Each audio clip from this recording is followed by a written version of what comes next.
Alors, pour ces échanges sur l'actualité, j'accueille tout de suite Yannick Borde, président de Procivis USAP, Valérie Fournier, présidente de la Fédération des entreprises sociales pour l'habitat, Marie-Noëlle Lindemann, présidente de la Fédération des COP HLM, vous pouvez venir vous installer, et Michel Ménard, président de la Fédération des offices publics de l'habitat, et Jean-Luc Vidon, président de la Fédération nationale des associations régionales HLM. Bonjour, installez-vous. Vous voyez le programme sur les sièges qui vous concerne. Merci beaucoup d'être là. On a déjà pas mal parlé de l'actualité par-ci par-là dans les différentes tables rondes, et là, on va revoir ça avec vous. Alors, je vous propose un premier temps justement pour voir comment vous percevez l'actualité politique, un peu compliquée ces derniers temps, et l'actualité sectorielle. Je vais commencer par vous, Michel Ménard. Comment chacun d'entre vous, vous qualifiez la période qu'on traverse du point de vue politiquement globalement, mais évidemment de la politique du logement?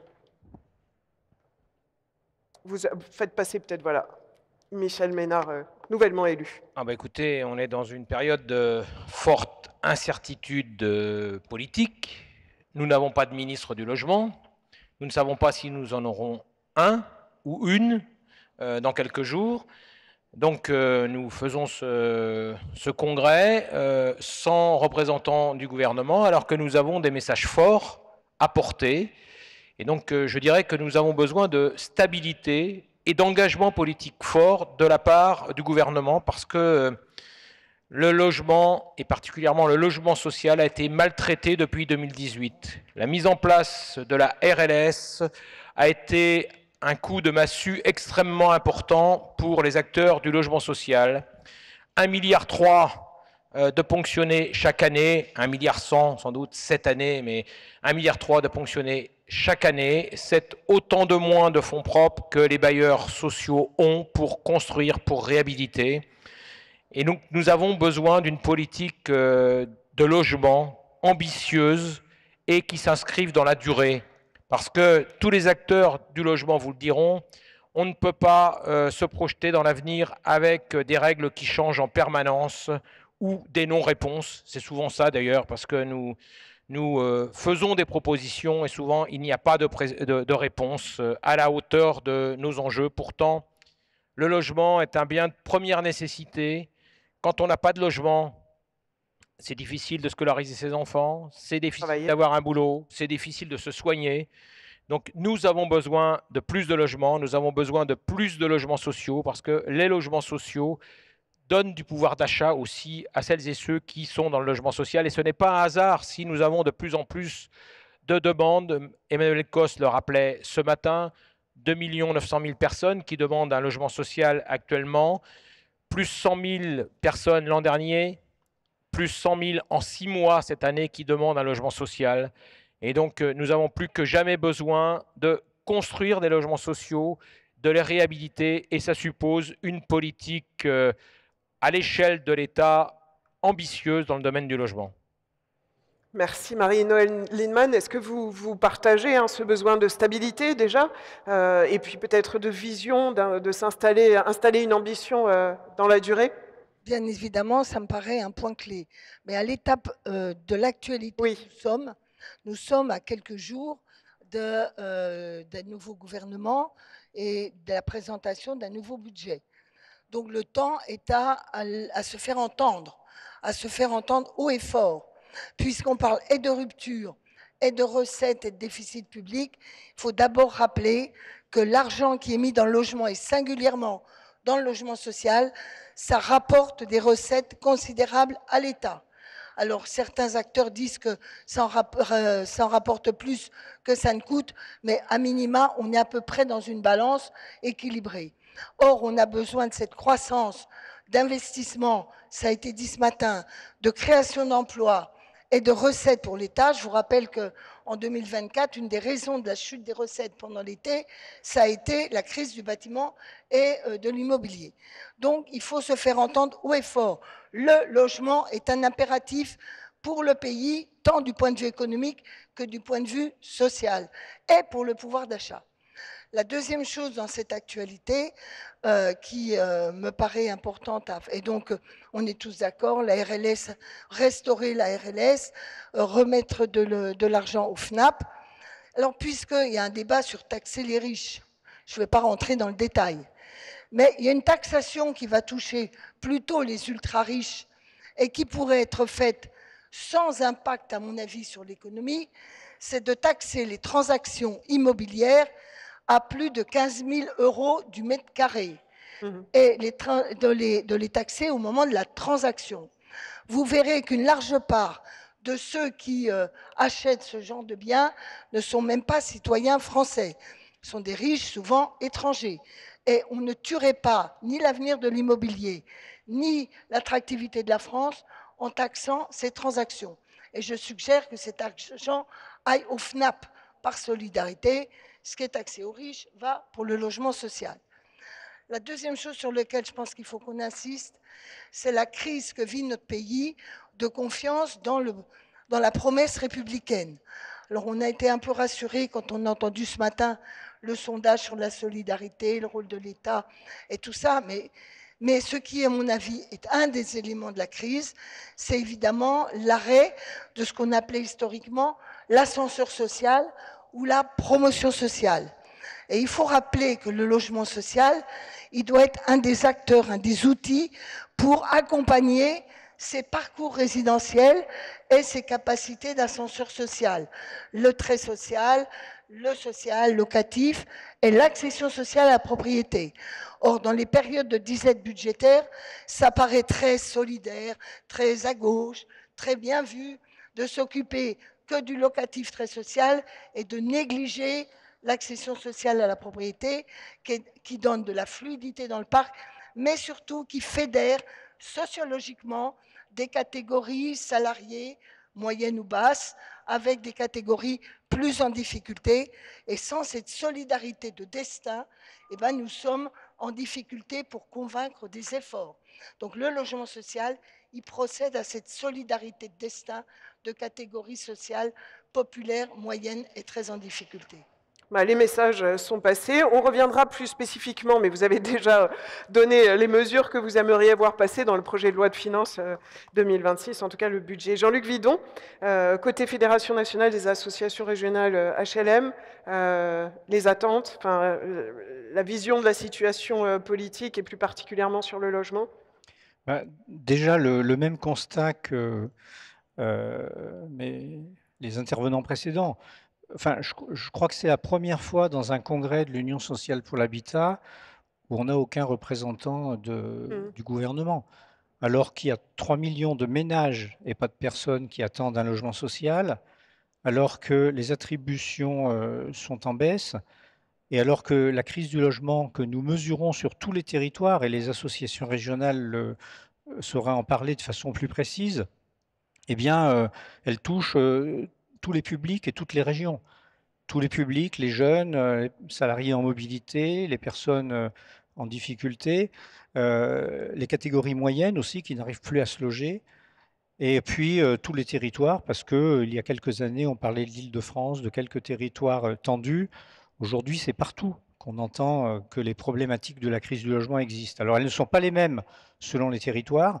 Et moi, dans un premier temps, je veux saluer le travail que mènent à l'échelle régionale les bailleurs sociaux, leurs associations, avec l'ensemble des partenaires du logement pour essayer de trouver des solutions. Mais il faut avouer que cette situation, moi, elle me préoccupe beaucoup. D'autant qu'on est sûr d'une chose, c'est que l'année prochaine, ce sera encore pire. Et à force de se dire ça de congrès en congrès, restons optimistes, mais à force de voir la situation se détériorer, je pense qu'il y a matière à s'interroger. Aujourd'hui, on n'a pas besoin d'aménagement, on a besoin d'une rupture. Le terme a été employé ce matin en matière de politique de logement. On a besoin de changer de braquet de façon complète. Ou alors, on admet collectivement que pendant 10 ans, 20 ans, 30 ans, la crise du logement sera très profonde, qu'il y a des gens qui vont rester au bord de la route, mais après tout, qu'importe qu'ils attendent 2050, comme le disent certains, parce qu'il y aura peut-être moins de problèmes de logement en 2050, il suffit de tenir 25 ans.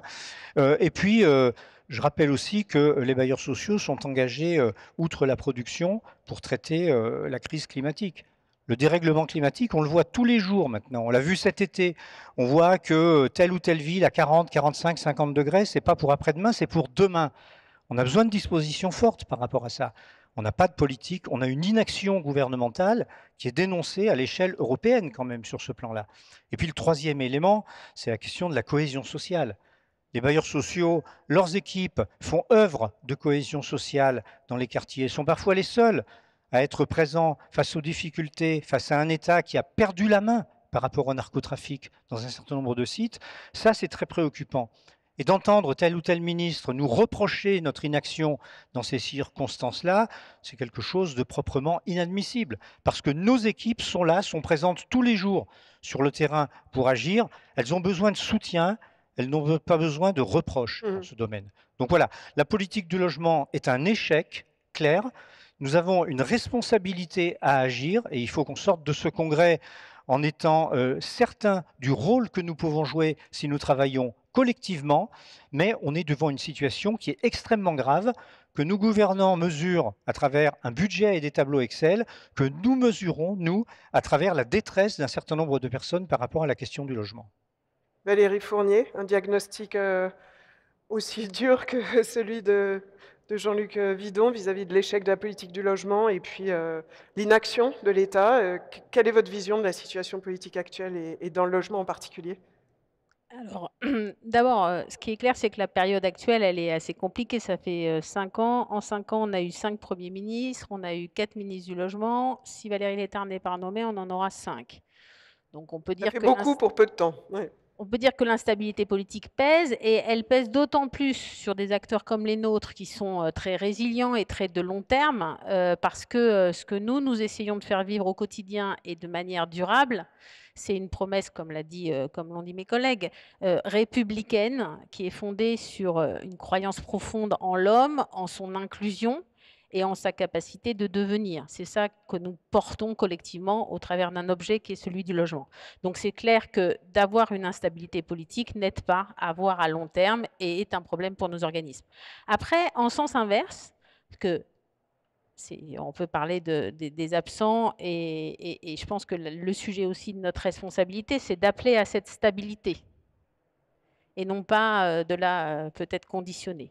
La deuxième chose, c'est aussi de dire que finalement, pendant ce temps-là, les organismes, ils ont fait, en tout cas si je prends les ESH, en 2025, nous lancerons plus de 54 000 logements sociaux, auxquels s'ajoutent 14 000 logements intermédiaires. Donc, on aura fait près de 68 000 nouveaux logements qui seront produits et qui, bien évidemment, ne seront pas tout de suite là. Mais l'engagement de construction, il existe. L'engagement de réhabilitation, Jean-Luc en parlait, on est à près de 77 000 rénovations thermiques. Donc, les organismes, les ESH, elles font, même en cas d'instabilité. Et ça prouve aussi une autre stabilité qu'il faut reconnaître, c'est qu'on a aussi des élus qui font. Donc pour l'instant, finalement, à défaut d'avoir une politique nationale, on a quand même sur les territoires un accord pour continuer à faire notre mission et à construire du logement, parce que c'est ça la vraie réponse à la crise. Merci. Donc, vous arrivez à continuer, donc à agir. Yannick Borde, votre avis sur le sujet, on peut toujours continuer à agir. Après, j'imagine que instabilité et non-engagement, ça devient difficile après d'agir, même s'il y a beaucoup d'élus et de SH qui sont volontaires. Comment voyez-vous la situation Je ne vais pas être très original, parce que quand on est le 5e sur une question comme ça, c'est soit on est en rupture complète avec les 4 autres, soit on est... On va en parler de la rupture, mais pas la même. On voit bien, de toute façon, on est dans un secteur d'activité, nous, qui a un secteur de temps long. Donc, par définition, on ne peut pas être sur des perturbations trop fréquentes et des changements en permanence. Donc, tout ce qui est instable, effectivement, pour nous, est une vraie complexité. Après, pour nos locataires ou pour nos clients en accession, chacun d'entre nous, je pense, à des degrés divers suivant ses convictions, mais est aussi se questionne sur plein de choses en ce moment, vu le contexte économique, politique que l'on subit. Donc, c'est pas nécessairement très bon pour notre secteur d'activité non plus et pour nos clients ou nos locataires.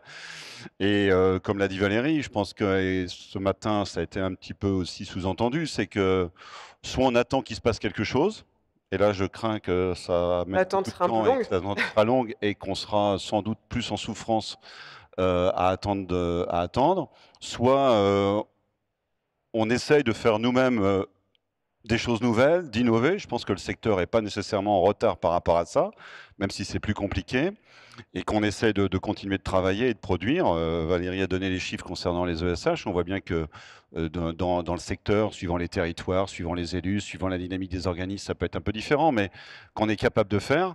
Et je ne veux pas dire par là qu'il faut se désensibiliser plus de l'argent ou de l'action publique, mais sur d'autres secteurs que couvre le réseau Procivis, notamment dans le cadre du parc privé, de la gestion du parc privé, on est quand même en train de se dire qu'on se porte un petit peu mieux quand on est moins dépendant, on va dire, d'action publique. Parce que quand vous avez, je prends l'exemple de ma prime Rénov, par exemple, les stop and go qu'on a eu au mois de juin, eh bien, ça plaide pour trouver d'autres formules qui ne sont pas nécessairement des formules hyper capitalistiques, mais qui fonctionnent plutôt bien et qui s'inscrivent en tout cas dans la durée. Donc je pense que la période actuelle, elle doit nous conduire, je ne dis pas qu'il faut se passer d'accompagnement public, hein, pas du tout, mais elle doit nous conduire aussi à essayer d'avoir ces deux pieds qui sont peut-être mieux équilibrés qu'ils ne le sont jusqu'à présent. Alors, on va attaquer maintenant sur le budget. Je vais commencer par vous, Marie-Noëlle, puisque vous avez commencé à donner un petit peu des mesures, hein, même de taxation des transactions, par exemple. Comment vous appréhendez le débat budgétaire qui s'ouvre? Qu'est-ce que vous attendez des parlementaires qui vont se pencher à un moment ou à un autre sur ce budget dont on aura peut-être prochainement quelques informations, quelques orientations, d'autres idées, ou comment vous voyez les choses côté budget? Bon, du côté budget, je crois que déjà l'Union elle-même a fait sa liste de courses. Première urgence, baisser ou supprimer la RLS. Deuxième urgence, remettre de l'argent au FNAP, parce qu'on a besoin d'aide à la pierre.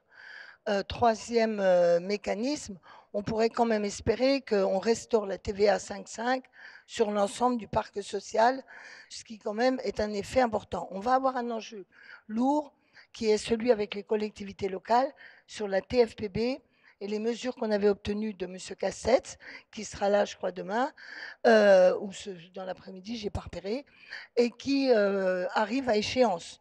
Donc là, il faut qu'on arrive à trouver un système qui maintienne la TFPB et l'aide aux maires bâtisseurs. Donc, côté budgétaire, il y a ça. Moi, je suis très attentive. Alors, je vous invite à lire l'avis du Conseil économique, social et environnemental, qui a été voté à la quasi-unanimité le 8 juillet, et qui fait un travail assez précis de comment sortir de la crise du logement, répondre aux nouveaux défis sociaux, territoriaux et environnementaux. Ça a été voté du MEDEF aux syndicats, des associations environnementales, aux associations à caractère social, etc. Il y a plusieurs éléments qui ne sont jamais de l'urgence budgétaire, mais à force de ne pas être faites, pèsent lourdement. Nous ne régulons pas les prix du foncier depuis des années et des années dans ce pays.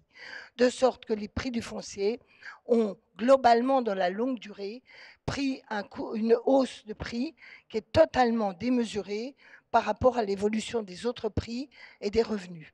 Et si on ne commence pas, ce n'est pas une mesure brutale, mais si on ne commence pas, alors il y a ceux qui proposent de taxer à un certain niveau de spéculation. Pour ma part, je ne crois pas que ça régule quand on taxe. Mettez bien le micro de votre... Ça ne régule pas les prix quand on taxe.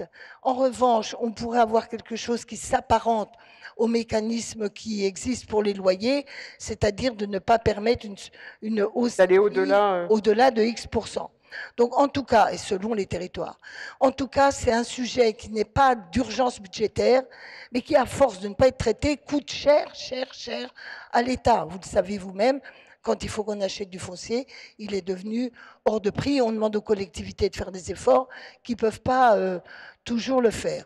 Dans la dernière catégorie des suggestions, des sujets qu'il faut traiter à moyen terme, il y a les logements vacants, certes, mais les bureaux vacants. André Hichet avait fait un rapport qui mettait bien en exergue, il y a eu des rapports depuis, hein, notamment sur les normes qui vont être améliorées. Mais globalement, les grandes entreprises n'ont pas intérêt à montrer que leurs bureaux vides ont perdu en valeur, pour des tas de raisons comptables que les uns et les autres vous connaissez. Donc il faut arriver à ce que ces logements vacants ne restent pas vacants disons, des inactifs, des actifs inactifs, c'est jamais sain, ni pour la société elle-même, ni pour l'ensemble de la société. Moi, je ne serais pas hostile à reprendre l'idée d'André Chez, qui est de dire qu'au bout de 2-3 ans de vide, les bureaux pourraient être taxés de façon progressive, sauf s'il y a un programme de reconversion des bureaux qui, dans certains cas, peuvent être transformés en logement, et quand même souvent avec des coûts assez élevés, et l'argent de la taxation pourrait servir à ça. Valérie Fournier. Je vous surprends. Vous n'attendiez pas. Non, côté budget, donc on a parlé de la RLS, on a parlé du Fonds national d'aide à la pierre. Est-ce que vous voyez d'autres choses, d'autres attentes, d'autres mesures que vous attendez dans le cadre du budget que les parlementaires pourraient mettre sur la table ou discuter? Alors déjà, on a au moins une certitude, c'est qu'à un moment donné, il y aura un budget. Par contre, on n'a pas forcément de certitude de l'équilibre budgétaire et de l'équilibre de ces emplois.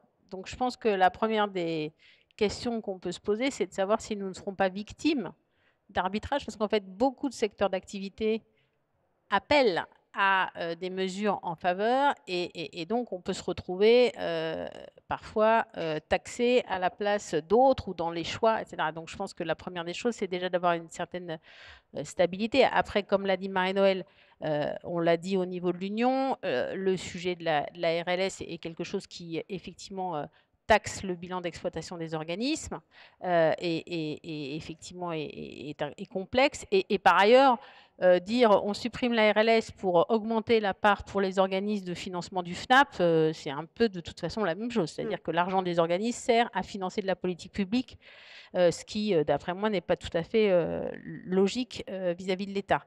Après, je pense que le sujet, c'est deux choses pour nous. Nous, on a à la fois besoin de clarifier les arbitrages et d'avoir un pacte de confiance durable, ce qui est difficile avec des équipes qui vont être elles-mêmes soumises à un pacte de durée limitée. Durée de vie, vous exactement. visez quoi? Quelques mois, quelques années? Mais comme je vous l'ai dit en premier, moi je vise à ce que la République puisse fonctionner. Voilà, j'aimerais qu'elle fonctionne. Et je pense que c'est une responsabilité et républicaine et citoyenne. Même si on n'est pas d'accord, il faut quand même que ça fonctionne, quels qu'ils soient nos accords ou nos désaccords. La deuxième chose, c'est que je pense qu'il faut un pacte de confiance.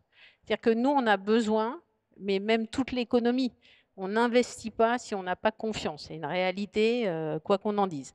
Donc, je pense qu'on a besoin de durée de vie, de confiance, et qu'on a besoin aussi dans le débat avec l'État, d'être dans un débat qui est que, en contrepartie d'un certain nombre de choses que demande le logement social, on est prêt à prendre des engagements. Comme je vous l'ai dit, les ESH et tout le monde ici fait. Donc, on est prêt à prendre des engagements sur le faire. Par contre, il faut que de l'autre côté de la barre, il y ait aussi des engagements sur le faire. Et en fait, c'est ce débat-là dont on a besoin de le réincarner au travers de ce budget. Michel Ménard, pacte de confiance, les mesures un petit peu, j'ai l'impression que c'est des passages obligés côté RLS et Fonds national d'aide à la pierre. D'autres choses? Oui, ben, je ne vais pas m'étendre sur la suppression de la RLS, la TVA à 5,5 et le soutien au FNAP. Ça a déjà été dit, je partage. Je rappellerai juste que, par exemple, l'office dont je suis administrateur a eu une RLS à hauteur de 13 millions d'euros depuis 2018. Pendant ce temps-là, le département de Loire-Atlantique que je préside apportait 15 millions d'euros à son office. C'est-à-dire que l'essentiel de l'effort de la collectivité est venu compenser la RLS. Et je dois dire quand même que nous avons un tiers de moins de logements construits chaque année depuis 2018. En 2017, nous avions 125 000 agréments. Cette année, nous aurons 85 000 agréments, ou l'an dernier, 85 000 agréments. Donc, la baisse d'un tiers. Donc, ça pèse quand même. Or, on dit généralement qu'il nous faudrait construire 150 000 logements sociaux par an, c'est-à-dire qu'on est en gros à la moitié.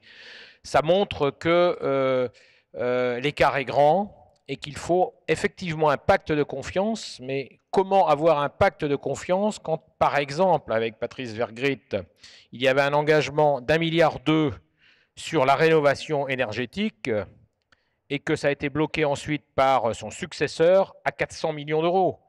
Donc, pour que les bailleurs puisse s'investir, s'engager dans la durée, il faut de la visibilité, des engagements dans la durée et qui ne soient pas remis en cause. Sinon, eh bien, tous les bailleurs seront prudents et ne s'engageront que sur ce qu'ils peuvent faire sans soutien spécifique de l'État.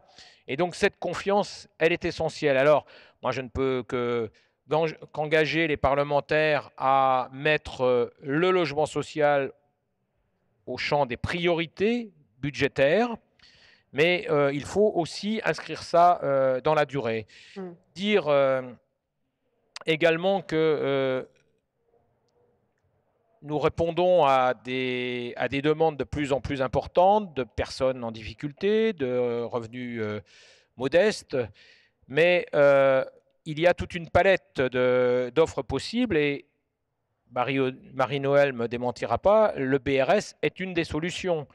Et moi, ce que je souhaite, c'est que le logement social, en tout cas sur toutes les zones tendues, ne puisse pas être vendu avec la possibilité de revente à tarif libre les années suivantes. Parce que nous voyons tout un parc de logements social historiques qui revient au prix du marché et qui parfois disparaît de l'offre de résidence principale, ça devient parfois des résidences secondaires.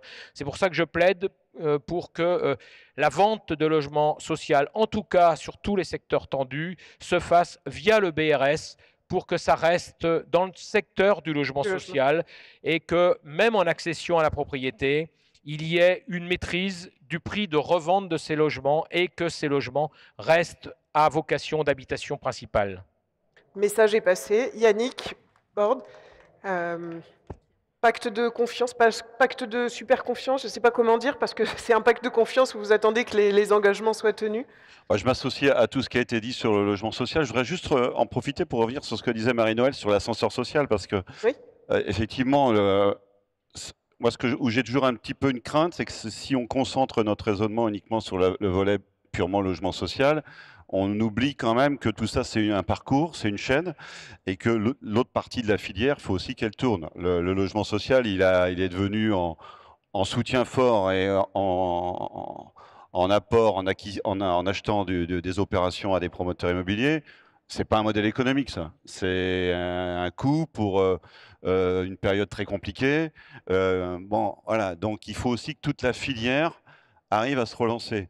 Et quand on voit l'engorgement qu'il y a sur les demandes de logements sociaux, l'augmentation du nombre de personnes en attente, c'est aussi parce que la rotation locative ou la sortie du parc social, elle se fait pratiquement plus, en tout cas beaucoup moins que par le passé. Donc nous, on a une vigilance sur la loi de finances, c'est le prêt à taux zéro. Il a été réinstauré pour 2025-2026. Donc théoriquement, si on touche à rien, il est encore là. Mais on sait que des fois, on a quand même été surpris en pensant qu'on ne touchait pas et qu'il y avait des choses qui étaient touchées.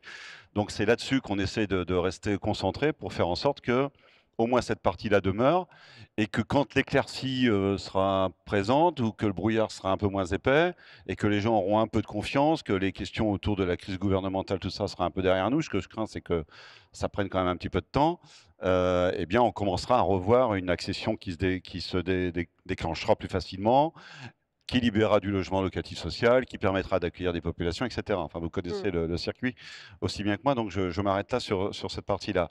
Et donc, c'est cette vigilance-là qu'il faut. On s'est battu l'année dernière pour remettre le prêt à taux zéro sur tous les territoires, pour le remettre sur la maison individuelle, qui avait quand même été une énorme erreur de penser qu'on pouvait s'en passer et de faire en sorte qu'il puisse se maintenir. Après, sur toutes les autres demandes historiques, j'allais dire, ou en tout cas qui ont plusieurs années de l'USH, même si elles sont toutes légitimes et on comprend bien pourquoi pour relancer la machine, on sait bien aussi qu'il va falloir à un moment donné arbitrer les unes ou les autres parce que tout ne sera pas nécessairement possible. On connaît tous un certain nombre de situations. Et puis on arrive dans une période proche d'élections municipales.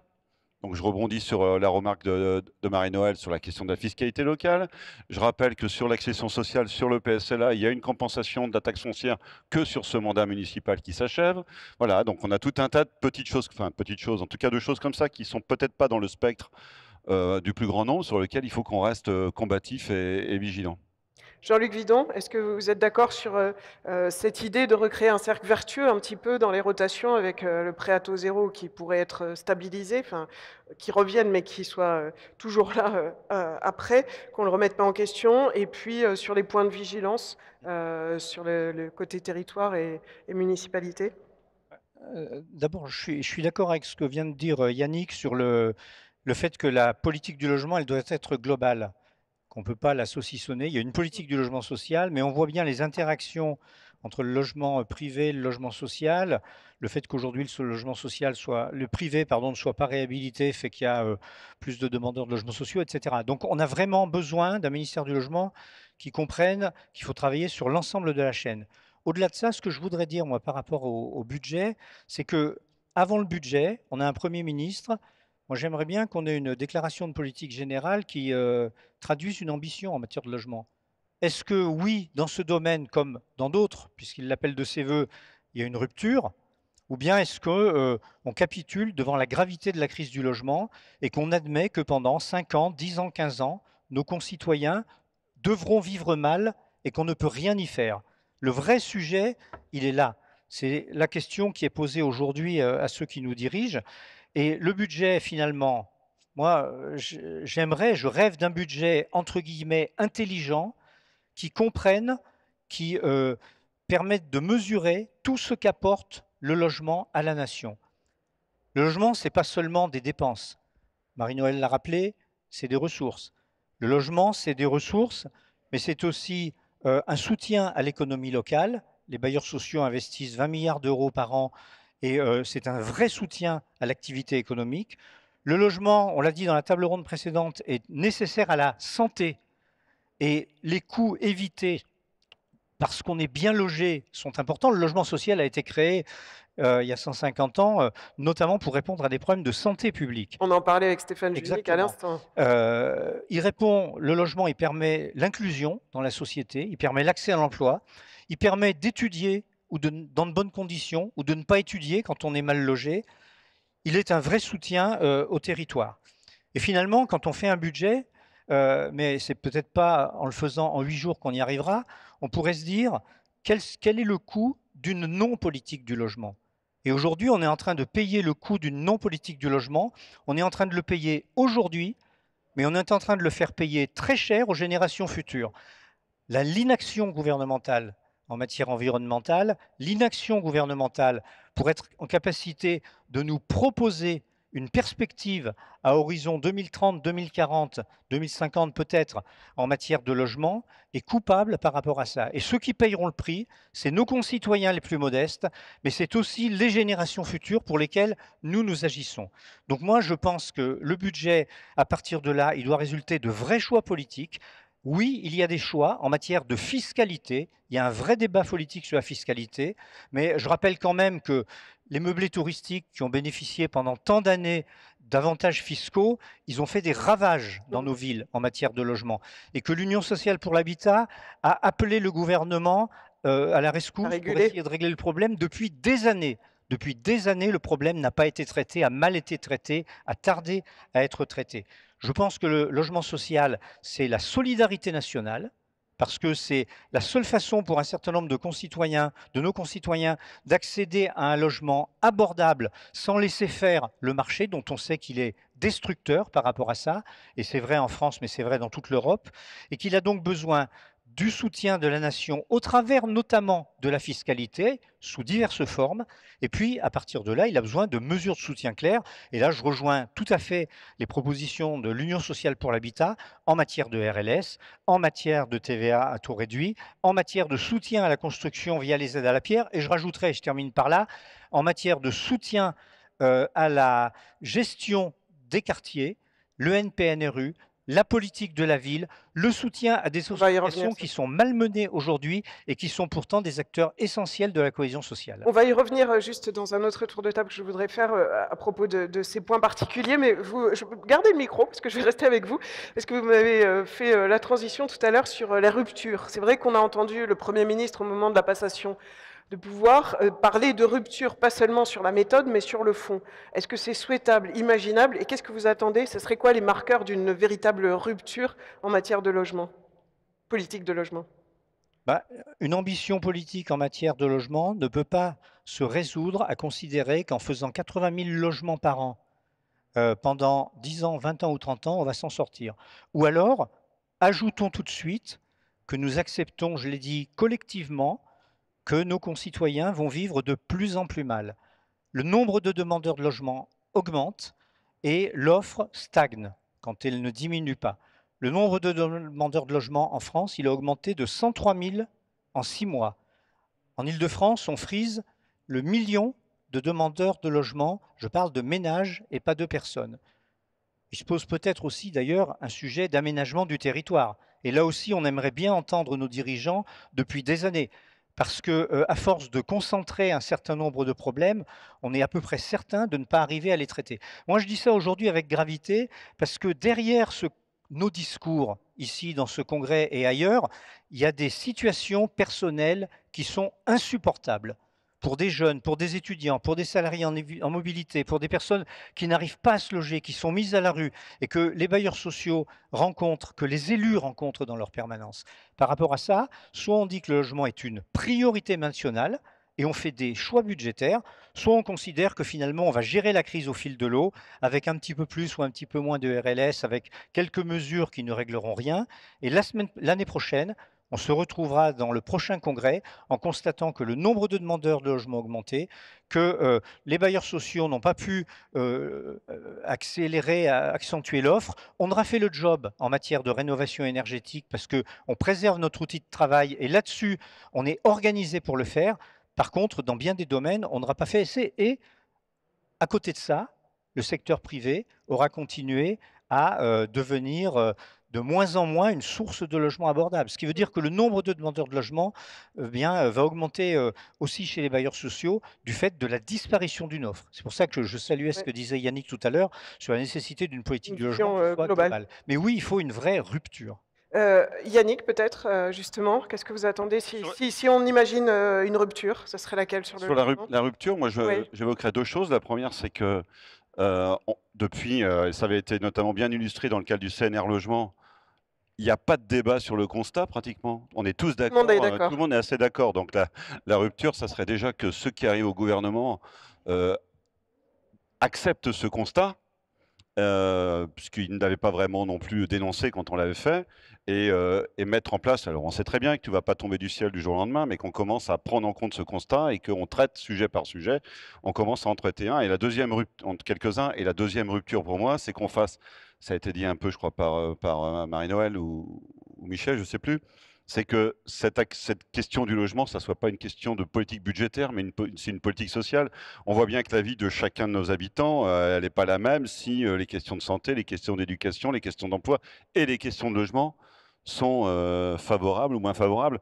Donc qu'on le mette à peu près... les trois autres, on a l'impression qu'ils sont à peu près sur le même niveau de traitement, même si les solutions sont vraiment différentes. Et que la question du logement, même si aujourd'hui elle est en train de monter dans la pile des difficultés, des priorités, en tout cas des annonces, elle n'est pas encore à ce niveau-là. Donc il faut absolument y arriver et faire en sorte que ça soit une vraie politique sociale plutôt qu'une politique d'arbitrage budgétaire en permanence. Valérie Fournier, sur cette idée d'acter un peu les diagnostics que vous partagez tous, et puis d'envisager la politique du logement comme une politique sociale et une rupture. Comment vous envisagez s'il y avait véritablement une rupture ? Alors moi, je suis toujours un peu inquiète quand on parle de rupture, parce qu'il peut y avoir deux visages de la rupture, et sur le sujet du logement social, il peut y avoir beaucoup de ruptures qu'on n'aimerait pas avoir. Donc je me suis posé la question, au vu des premières déclarations de M. Lecornu, pour savoir quel pourrait être le champ de la rupture. Finalement, il a décidé de lancer deux grandes actions. Une action qui est celle sur un grand pas de la décentralisation, et une action qui est celle sur l'efficacité de l'État. C'est deux thématiques assez intéressantes. D'abord, sur le grand pas de la décentralisation, ça fait très longtemps que nous, on n'appelle pas des nouvelles autorités et des nouvelles structures, mais par contre, qu'on appelle à ce que l'État se limite à définir la règle républicaine. La règle républicaine, c'est la règle de solidarité, c'est-à-dire que tout citoyen français doit être traité de la même façon, quel que soit l'endroit d'où il vient ou l'endroit où il vit. Ça, c'est la règle. Il n'y a pas besoin de relative, de circonstances et d'aléas. Il y a une règle. Après, si on simplifie, déjà, vous éliminez une grosse partie du CCH, hein, rien qu'en faisant ça. Et après, je pense qu'il faut donner aux territoires et aux organismes et aux élus la capacité d'innover et d'expérimenter. Aujourd'hui, il y a besoin, si on veut trouver des nouvelles idées, si on veut trouver des nouvelles solutions, il faut laisser la capacité de faire et d'expérimenter. Après, on peut regarder a posteriori, ça marche pas, on en déduit, c'est intelligent, c'est pas intelligent. Et ça, c'est une inversion complète. Je pense que le sujet de l'État français, c'est qu'il est passé d'un État qui fait à un État qui contrôle. Nous, on veut un État régulateur. On est prêt à rendre compte de notre action, à dire nous, on a besoin de savoir quel est le champ de la politique publique, qu'est-ce qu'on attend des organismes, et on fera. Mais après, il faut nous laisser faire. Et déjà, si on simplifiait la vie des organismes, ça serait une bonne chose. Accessoirement, si on leur simplifiait beaucoup de choses, parce que finalement, la législation est une somme de contradictions. Donc ça, c'est pour l'acte de décentralisation. Quant à l'acte d'efficacité, c'est ce que j'ai dit tout à l'heure. Pour être efficace, chez nous, il faut de la durée. Et la durée, elle passe par la confiance. Il faut arrêter, et Yannick vient de le dire, ou Jean-Luc, il faut arrêter la mise en cause permanente. Voilà. On peut tous être collectivement meilleurs. Ce n'est pas un sujet, y compris le gouvernement, y compris les élus, y compris les organismes. Ce n'est pas un souci. Par contre, la question, c'est est-ce qu'on fait le chemin ensemble pour y arriver. Et pour ça, il faut une confiance, un respect mutuel. Et accessoirement, il faut se demander ce qu'est le logement. Moi, je trouve qu'aujourd'hui, l'Europe dit qu'il faut une politique de logement abordable. Pendant des années, les Français ont connu une Europe où il y avait le système anglais très résiduel, la sortie de rue, il y avait les États du Sud qui étaient pour la propriété, et il y avait nous au milieu avec un peu les Autrichiens et un peu les Néerlandais qui disions qu'il faut faire un parcours plus global. Bon, ça n'existe plus aujourd'hui dans le débat européen. Au moment où l'Europe dit il faut financer du logement abordable, il faut financer du logement et des services, on l'a dit juste avant sur la santé, mais les organismes ne font pas que du logement. Ils ne font pas que construire, gérer, éventuellement vendre pour un parcours résidentiel. Ils font bien plus que ça. Donc, investissons sur des choses qui sont résilientes, en capacité de faire, mesurons-les et regardons a posteriori les choses. Pour ça, il faut agir ensemble et se respecter.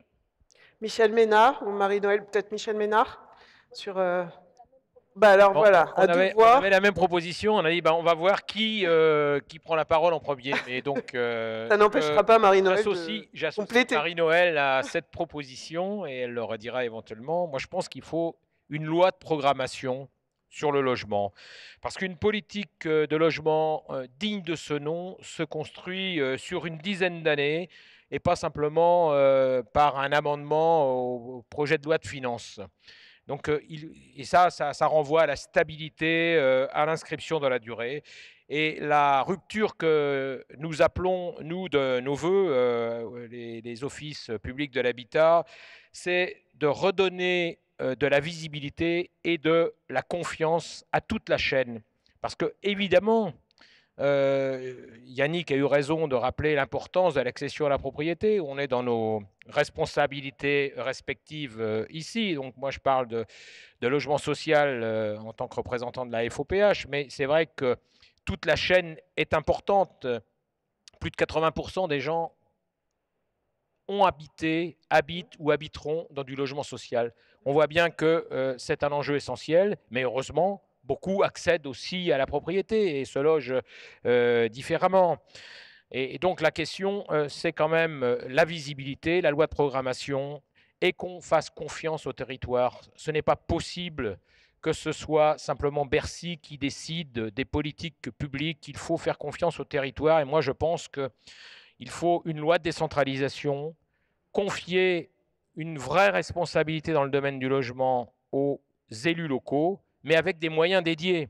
Parce que si c'est pour avoir une nouvelle loi de décentralisation qui se traduit par le transfert de compétences sans compensation à la hauteur des transferts qui ont été effectués, et en tant que président du département, je peux vous en parler, parce qu'en 20 ans, le transfert des compétences sociales est loin d'être compensé à l'euro près comme on nous l'avait promis. Il y a 20 ans, les compétences sociales étaient compensées à plus de 90%. Nous en sommes à 43% maintenant. Donc, si c'est pour faire la même chose sur le logement et laisser la seule responsabilité aux élus locaux, ça ne fonctionnera pas. Donc ça suppose qu'il y ait des moyens dédiés pour assurer cette politique du logement. Et la rupture, c'est rompre avec la volonté de financiarisation du logement social. Et la rupture, c'est évidemment de dire « je renonce à la RLS pour redonner des moyens financiers au logement social ». Marie-Noëlle, un complément sur loi de programmation donc pluriannuelle et puis loi de décentralisation. D'abord, je crois que quand M. Lecornu dit rupture, il voulait dire rupture avec la précédente politique gouvernementale de M. Macron et pas la rupture avec le système dominant, hein. Rassurez-vous. Donc, de ce point de vue, on revient à RLS, machin, etc. Moi, je crois que je reviens sur l'avis du CESE. On ne sortira pas de la crise du logement comme ça d'un coup de baguette magique. Et en même temps, on se démoralise parce qu'il y a tellement une crise du logement qu'on dit c'est le tonneau des Danaïdes, on n'y arrivera jamais. Donc l'idée de faire une loi de programmation de 5, 6 ans, 10 ans, au bout d'un moment, ça ne tient pas. Au moins la durée d'un mandat municipal, vous voyez, 5, 6 ans, un peu avant, un peu après, a été retenue par le CESE. Mais ce qui compte, c'est que cette loi de programmation, elle soit fondée sur une planification territorialisée. C'est-à-dire que vous avez dû entendre M. Beaune, je n'étais pas là quand il l'a dit, mais alors le grand sujet, il n'y a pas besoin de construire partout. Eh bien, il y a des besoins partout. Simplement, quantitativement, qualitativement, en zone rurale, en métropole, ce n'est pas la même demande. Dans certains endroits, c'est lié au vieillissement. Dans d'autres, c'est à l'accueil des jeunes. Il y a une grande diversité des besoins. Et la thèse selon laquelle il faudrait concentrer seulement sur certains territoires, alors là, on continue à abonder la fracture française qui est inacceptable et dramatique. Donc, l'idée étant la suivante. Ce serait que chaque collectivité territoriale soit amenée à son niveau à définir ce qu'elle estime être ses besoins, parce que des nouvelles populations arrivent, parce qu'il y a un vieillissement, les opportunités, j'ai à rénover tel centre-bourg, etc., et évaluer déjà localement ce que sont les besoins locaux et les opportunités. C'est très important, parce qu'on parle toujours des mairies qui construisent, mais il y a toutes celles qui ne veulent pas construire. Il y a aussi des fois les maires qui voudraient construire et qui se prennent des pétitions tous les quarts d'heure parce qu'il ne faut pas de nouveaux logements chez eux. Donc l'idée, c'est quand même de faire délibérer les collectivités territoriales sur besoins, opportunités, quantitatifs et qualitatifs, de fédérer cette-là pour en faire une synthèse départementale, régionale, nationale, et comparer cette somme des besoins avec les grands calculs qui nous disent, vous voyez, il n'y en a pas besoin de plus de 250 000 par an. Et ça fédère aussi le social et le non social. C'est-à-dire, il y a aussi des gens qui... On n'a pas besoin que de logement social. Donc, c'est fondamental de faire les deux, accession-location. Et à partir de là, construire la loi de programmation à partir de ces besoins revenant du terrain, pour savoir qu'est-ce qui doit être commun à tout le monde et comment on laisse de l'adaptation territoriale. La limite ou toute décentralisation, c'est ce que je disais sur les maires qui veulent bien, d'autres qui ne veulent pas, c'est quand même d'atterrir, une fois qu'on a une loi de programmation, à des feuilles de route partagées pluriannuelles avec les collectivités locales. On se met d'accord, on en construit. Et après, on ne va pas les faire chipoter si c'est à la rue gauche, si c'est de la rénovation à tel endroit. On laisse beaucoup de liberté aux collectivités après. Je crois que cette planification territorialisée, adaptée au terrain, ce réengagement financier massif de l'État pour le logement et cette loi de programmation serait une forme de comment dire, colonne vertébrale commune, pour le logement, parce que comme Valérie, la rupture, si c'est pour nous financiariser davantage en disant votre modèle est obsolète, vous me direz il est plus résilient que les gouvernements, il n'y a pas de mal, mais quand même résistons. Alors, très bien. Merci pour cet élément. Je voudrais vous faire réagir. Alors, on a beaucoup parlé du Fonds national d'aide à la pierre et des aides à la pierre. On a bien compris le message, je crois. On a moins parlé de la rénovation urbaine, avec toutes les questions sur mission de préfiguration, nouveau programme, le programme qui se termine, enfin des chantiers qui continuent avec des financements qui peinent à arriver. Est-ce que vous pouvez... Bon, on a 10 petites minutes, mais voilà, si... quel commentaire, je ne sais pas, Valérie Fournier, Fournier ou Jean-Luc Vidon. L'avenir, qu'est-ce qu'on peut imaginer sur le futur de la rénovation urbaine? Je pense que d'abord, la première chose, c'est que le futur de la rénovation urbaine, ça touche à une de nos convictions fortes, qui est celle de la mixité d'une ville équilibrée et d'une ville qui ne soit justement pas un système de ghetto. Voilà. Donc, bien évidemment, en conséquence, on est favorable à une politique en matière de rénovation urbaine, on est attaché à l'outil qu'est l'ANRU. Pour l'instant, comme l'a dit ce matin Emma, le sujet, c'est que l'État finance sa part, les autres ayant déjà participé très largement à la part, que ce soit les organismes ou Action Logement d'ailleurs. Voilà. Donc, je pense que l'État doit réinvestir ce champ parce qu'il est co-substantiel. On ne peut pas vivre ensemble, bien vivre ensemble, si on n'est pas dans une ville équilibrée, si on n'y vit pas tous, en fait. Et ça, c'est la promesse HLM de base. Donc, elle n'est pas négociable. Jean-Luc? La rénovation urbaine, je crois que chacune et chacun ici admet que c'est un très beau programme qui existe depuis plus de 20 ans maintenant en France et qui a permis de traiter un certain nombre de problèmes. Et il faut saluer le travail qui a été fait par l'ANRU, avec le soutien de l'État, le soutien d'Action Logement, le soutien du mouvement HLM en particulier, et l'implication très forte des collectivités locales pour parvenir finalement à ce projet. Bien sûr, on n'a pas tout réglé, mais sur ce plan-là, moi, je serais plutôt optimiste en disant on a su prendre les problèmes à la bonne échelle. Il y a eu un remarquable travail de préfiguration de ce que pourrait être le 3e programme de rénovation urbaine par Cédric Van Stevendel, Anne-Claire Mialot et Jean-Martin Delorme, ensemble Refaire la ville, que je trouve intéressant à plusieurs égards. D'abord, il nous rappelle que la prochaine rénovation urbaine devra prendre en compte d'autres quartiers que ceux qui sont pris en compte aujourd'hui. Des quartiers peut-être moins importants, sur des territoires moins tendus, mais qui sont soumis à de vrais problèmes d'évolution et de restructuration. Le deuxième sujet qui me paraît fondamental, c'est ce que souligne le rapport sur le fait que les habitants des quartiers objets de la rénovation urbaine seront plus que d'autres les victimes du dérèglement climatique. Et pourtant, ce sont des personnes qui produisent moins de CO2 que les autres. C'est-à-dire qu'ils ont un mode de vie plus sobre, mais en même temps, par l'exposition de ces quartiers, eh bien, ils seront plus que d'autres les victimes de la rénovation urbaine.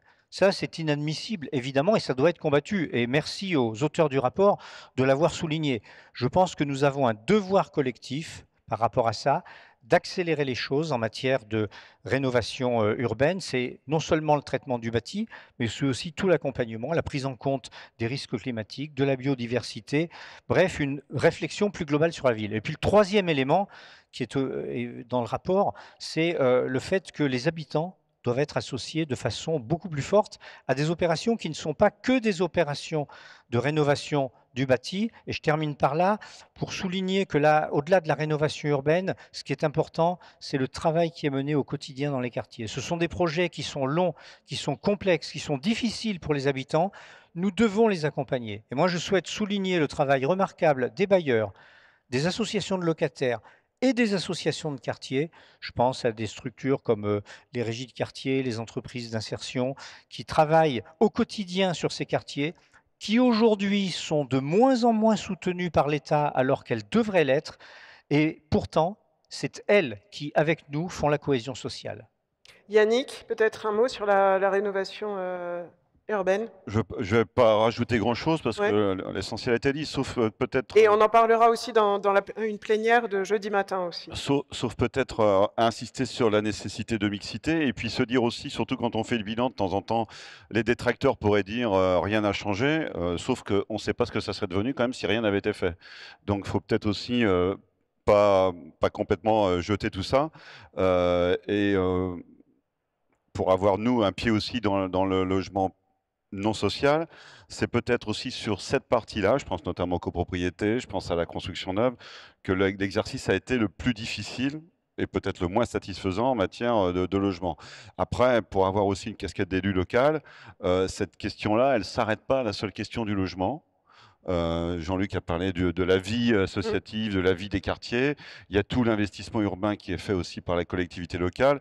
Et donc, on peut considérer quand même que, même si on ne sait pas ce que seraient devenus ces quartiers, on sait que ça serait sans doute pas très chouette si rien n'avait été fait, que c'est quand même un programme qui a donné satisfaction. C'est pas pour ça que tout est parfait, c'est pas pour ça qu'il ne faut pas remettre en cause un certain nombre de choses. Et bien évidemment, il faut continuer d'encourager. Et dernier élément, c'était soulevé par Jean-Luc dans le rapport. Moi qui suis sur des territoires, on va dire, de villes moyennes, c'est vrai qu'aujourd'hui, elles ont été un peu, pas oubliées, mais c'était moins le cœur de cible. Ouais, il y avait moins de pression là-dessus, sur cette question-là. Or, aujourd'hui, on a bien vu, notamment depuis la crise sanitaire, que les villes moyennes, elles avaient aussi un peu d'attractivité, mais aussi des désagréments qui ressemblaient aux grandes villes, toute proportion gardée, et il va falloir les traiter, sans doute. Ouais. Marie-Noël, Michel, à devoir. Pas grand-chose à rajouter voilà. Des autres. Réinsister, changement climatique, notamment canicule et autres, qui est vraiment un élément déterminant dans les quartiers. Ceux qui ont été transformés là. Deuxièmement, ne laissons pas courir le bruit que ça a servi à rien. Je partage ce qu'a dit Yannick. Dans beaucoup de quartiers, c'est vraiment beaucoup mieux. Alors que sociologiquement, on n'est pas atteint le niveau de mixité qu'on souhaite, c'est un problème parce que de toute façon, quand vous avez un accroissement du nombre de pauvres et une société de plus en plus, distendue entre des gens plus riches et des gens plus pauvres, vous avez de toute façon un effet d'appauvrissement qui se substitue. Même si les opérations d'accession sociale arrivent souvent en fin d'ANRU, et là, il faut les faire, parce que quand il y en a, ça marche plutôt bien. Je termine sur un point. Nous, on parle de l'ANRU, mais le mal-vivre dans un certain nombre de quartiers procède pas forcément du bâti, même de l'entretien. Il procède du fait que, même si les élus s'impliquent, on a quand même un gros problème sur la politique de la ville en général, les politiques éducatives, les politiques de santé, les politiques d'inclusion, d'emploi. Bref, moi je rêve quand même qu'on arrive à avoir adossé à l'ANRU, pas simplement la NCT qui est menacée. L'Agence nationale de la cohésion des territoires. Oui. Mais vraiment des politiques de la ville renouvelées. Et un grand débat démocratique sur c'est quoi la politique de la ville, parce que je termine sur ça. Valérie a raison. Symboliquement, que l'État ne mette plus d'argent, en réalité c'est ça, quasiment plus d'argent dans l'ANRU, c'est-à-dire dans les quartiers, je m'excuse, mais ça a du sens. Il faut que l'État se réinvestisse en mettant de l'argent et des compétences sur les quartiers. Michel, un tout petit mot avant de conclure tous sur... Et oui, un tout petit mot, parce que je partage tout ce que je viens d'entendre. Chez les pompiers, on parle du coût du sauvé. Eh bien, là, c'est pareil. Est-ce qu'on peut évaluer tout ce qu'on a sauvé? On peut estimer le coût de la rénovation urbaine depuis 20 ans, mais imaginons que ce travail n'ait pas été fait depuis 20 ans. Dans quelle situation serait-on dans ces quartiers avec beaucoup de mal-être, bien sûr, mais peut-être des problèmes beaucoup plus graves. Et donc, évidemment, il y a toujours à faire. Et les bailleurs sociaux le savent bien. On est en première ligne et on accompagne les plus fragiles, on accueille les plus fragiles. Et donc, c'est plus difficile de gérer un parc de logement social qu'un immeuble dans un quartier huppé de centre-ville. Mais il ne faut pas oublier que ce travail important depuis 20 ans qui a été fait a évité beaucoup de problèmes beaucoup plus graves. Alors après, il faut en tirer le bilan, voir ce qui a fonctionné, ce qui a moins bien fonctionné pour corriger, mais en tout cas, il faut poursuivre la rénovation urbaine. Et évidemment, c'est une question de cohésion nationale. Et ça ne peut pas être une politique de solidarité entre les pauvres. Ça ne peut pas être les locataires HLM qui payent la politique de la rénovation urbaine. C'est une politique nationale qui doit porter ce projet en association avec les collectivités locales qui, elles, sont très engagées. Alors pour terminer, pour conclure, je vous demanderai, pas de grand discours, mais juste de me citer un peu, puisqu'on parle de qualité du logement social dans ce congrès. Alors pour vous, c'est quoi les 2-3 qualités, mais vraiment citées comme ça, qui font la force du logement social aujourd'hui et qu'il faut préserver, voire renforcer? Je sais pas, Jean-Luc, vous me regardez, donc peut-être Rapidement, hein. Oui, oui, bien sûr, très rapidement. Faire mouvement collectivement. On est un mouvement qui a de l'intelligence collective, qui est organisé à l'échelle nationale et à l'échelle territoriale.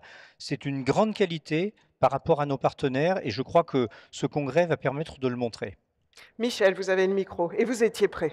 Oui, j'étais tout prêt puisque j'étais le micro, mais trois choses. D'une part, l'accessibilité sociale, parce que quand même, nos logements ont des loyers bien inférieurs au prix du marché, et c'est tant mieux, et ça donne du pouvoir d'achat à toutes celles et tous ceux que nous accueillons.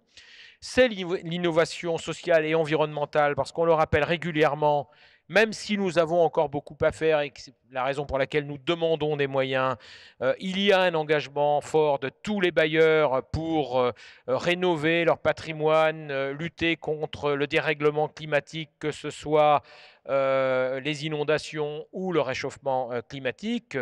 Et puis, pour les OPH particulièrement, c'est l'ancrage territorial.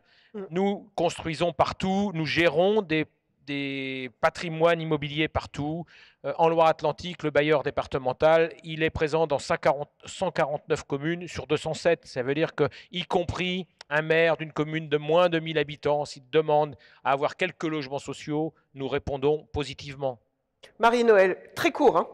Avec le micro bien près de la bouche. Le logement abordable, le pouvoir d'achat, Michel vient d'en parler. Deuxièmement, la sécurité. Vous rentrez dans un logement HLM, vous n'avez pas peur que dans 15 jours, dans 3 semaines, si vous êtes de bonne foi, on vous vire. Vous êtes là, dans un monde instable, c'est précieux. Et la dernière chose, c'est la dignité.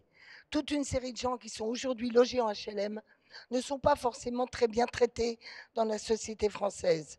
Et par nos bailleurs, par nos gardiens, par le droit au logement qu'on leur garantit, eh bien, on en fait pleinement des citoyens français. Et ça, on doit en être fiers. Très bien. Valérie Fournier, même question, les qualités que vous voyez particulières qui font la force du logement social. Je pense que les qualités du logement social, comme l'ont dit mes collègues, c'est plusieurs choses. D'abord, c'est une promesse et individuelle et collective et une certaine vision de la société. Et encore une fois, je pense qu'aujourd'hui, il y a beaucoup de gens qui jouent sur les fractures, sur ce qui ne va pas. Et je pense que parfois, il faut peut-être plutôt mettre en avant ce qui marche.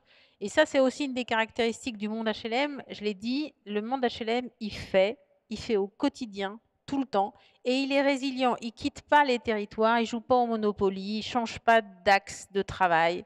Il est là, voilà, au service, et au service aussi de la capacité à incarner cette espèce de promesse d'équité républicaine qui va, pour moi, bien au-delà du logement, parce qu'aujourd'hui, le sujet du logement, c'est aussi un sujet d'accompagnement, c'est un sujet d'attention à la personne aux 360 degrés.